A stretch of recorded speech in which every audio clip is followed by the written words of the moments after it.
Welcome to the Accu-Trade VIN-dow podcast. This week, Bob talks about the 3 strikes to avoid in the current auto selling market and how to hit a home run instead.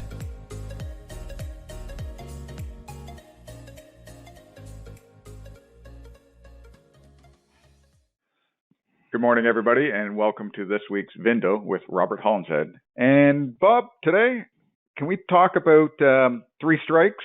3 strikes and you're out, or 3 strikes are back, or the 3-strike market?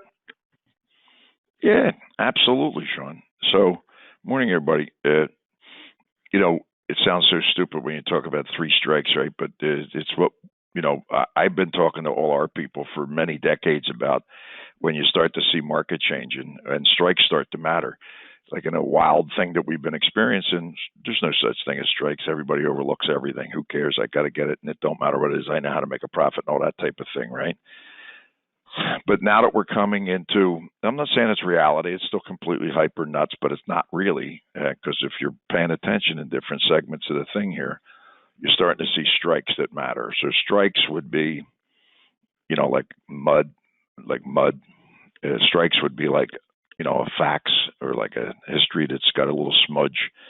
And, like strikes would be like rental cars or previous rental cars. They're good. Everything's great, except it's a strike. You follow me? So previously was something, and now it's this. All of a sudden, what didn't matter starts to matter. And here's where you see it. It's not just in auction attendance and how many people are bidding on different platforms, because that obviously it's morphing.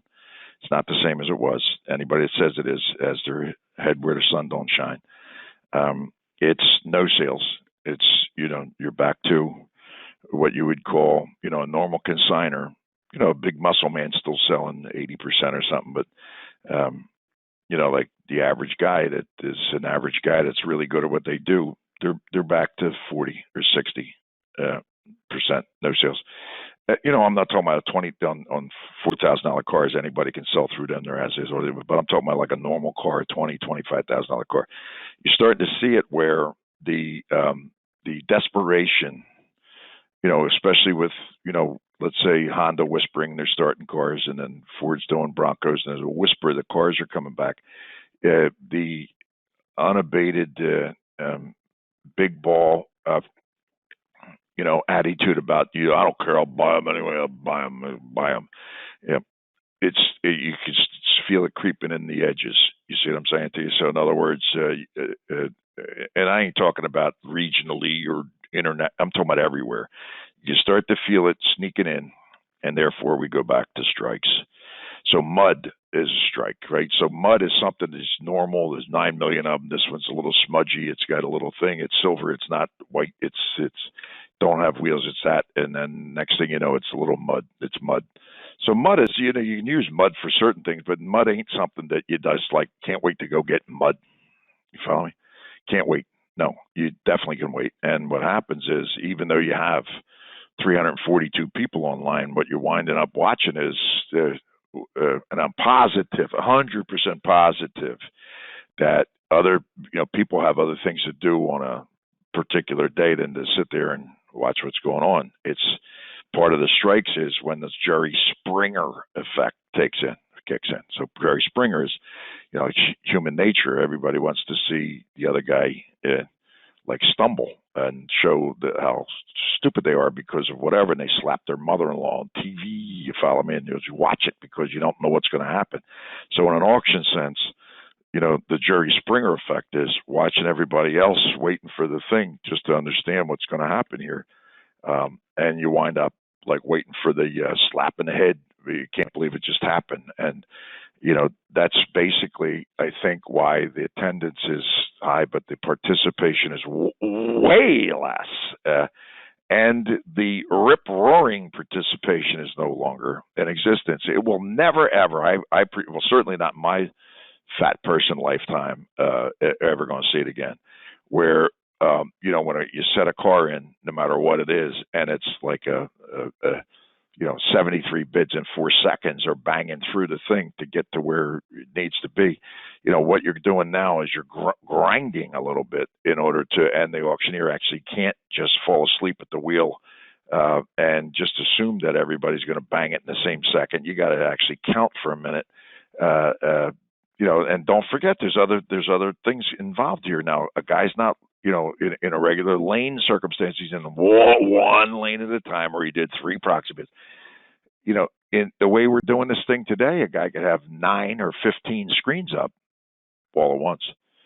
And even though you got your thing set where it's beeping its horn because your car's coming in, might be beeping in 4 lanes at once. That means the cat that's buying for 12 stores is not necessarily laser focused on your hamburger when it's coming in. So under the circumstances we thought were going to be normal over the past 4 or 5 months, that shit is over, finished, over, done, and now these little strike things start to become. And then you look at it. Why didn't it? It's, well, it had a touch on facts. It had a touch on auto check, and therefore. People's blind will just got to have an inventory. I don't care. I could sell a fact. I know how to sell cars with bad history. I know how to do that. See, not happening. Ain't happening. See, we statistically watch this, like not watch it. We actually study it to see who's bidding on what, where they stop bidding, related to other, pricing things, and we can see at 8% that a big company quits of a particular pricing algorithm. They stop at 8% under, because they'll take it for 8% under, but they ain't going to take it for 9% or 7% or 4% or 2%, or get emotional and pay 6% over, 22% over, as we were watching everyone do for a number of months. That's over. We watch and understand and actually transact with, all different kinds of players, and what we're seeing is strikes. Strikes are popping in. Doesn't mean the market's bad. I mean, the market's unbelievable. Somebody gave a contract, says you could sign up for this for the next 15 years. I'd sign that. Well, I wouldn't even ask an attorney to review it. We'd sign it. You follow me? So it's still wonderful. It's wonderful. It ain't what it was 3 weeks, 8 weeks, 15 weeks ago. It's not. A different world. A completely, utterly different world. We're back to things that actually matter, and all of the criteria to measure it. Arbitration increases, no sales, like across the board, are almost normal. Not quite normal, because some people learned that when you sell cars you get more. So most people never understood that until now. I mean, we've been doing it for just under 50 years. Where it doesn't matter what they bring, we're selling, and what happens is, because of that, the attitude invites people into your arena, because they know you're not going to strap them, right? You're the last cat. You're the winner, daddy-o. You follow me? That causes more people to be there, and that because of more people, and because you're so dumb you would sell it for less than it's worth, you wind up selling it for more than it's worth, because everybody understands how stupid you are. Some people have caught on to that, and as a result, their no sales have not, let's say, gone to what they were, being a giant, unbelievable 60% seller, unbelievable. But when you do that after sale thing, take a look, see who sold what, see what the no sales were, see who is no sales, who is unrealistic about changing as this market starts to creep the other direction. Let's just take a peek and see who said, "Oh no, not me.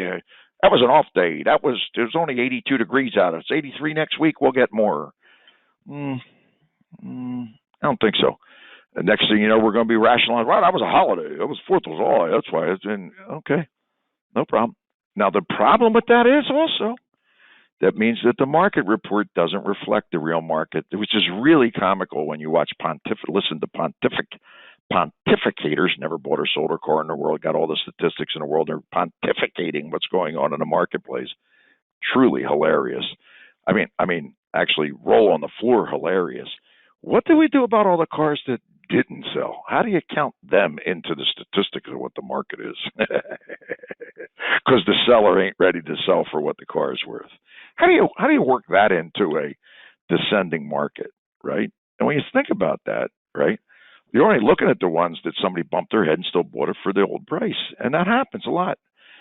But then what about the other 60% that didn't get sold because nobody was bidding? Because that ain't what the market is any longer. You couldn't find somebody bump their head, right? All of a sudden, on the backside of that market reports will get you in deep trouble. and it becomes one of the strikes. Well, MMR says that's good. I'm glad it says that. Duplicate that. See how you make out. Oh, you couldn't. I see.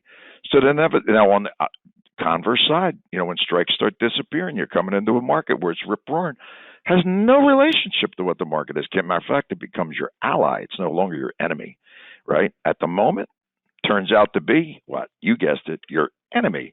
When them Dodge trucks ain't bringing 110 no more with a $76,000 sticker, you're lucky to get 82 or 3 or 4, right? But you still saw one on there for 99. Therefore, no, it's not. No, it ain't. And here's the funniest part. The people that bought them understand that it's not, and they couldn't, and they didn't after they did buy it. They couldn't sell it. All of a sudden, that will, the peacock will, the puffed up chest, oh, I'm going to kill the world, I know how to do this, starts to dissipate a little bit. And then the next thing you know, you're in one of these little bit of a strike markets. I ain't saying it's bad. It's going to be unbelievable in Dallas Day. It's going to be unbelievable on Friday. It's going to be unbelievable everywhere. But when you start to look at the circumstances that surround it, it flat out ain't the same. And therefore, Shawnee, me boy, we're talking about strikes that probably 98% of the people that had the inclination to bore themselves listening to this would say, "What, that guy's out of his mind, a fat ass, he don't know what he's talking about." And for somebody that actually is in the action, I think, it's not like this is revelationary, right? There's something special that nobody else could figure out.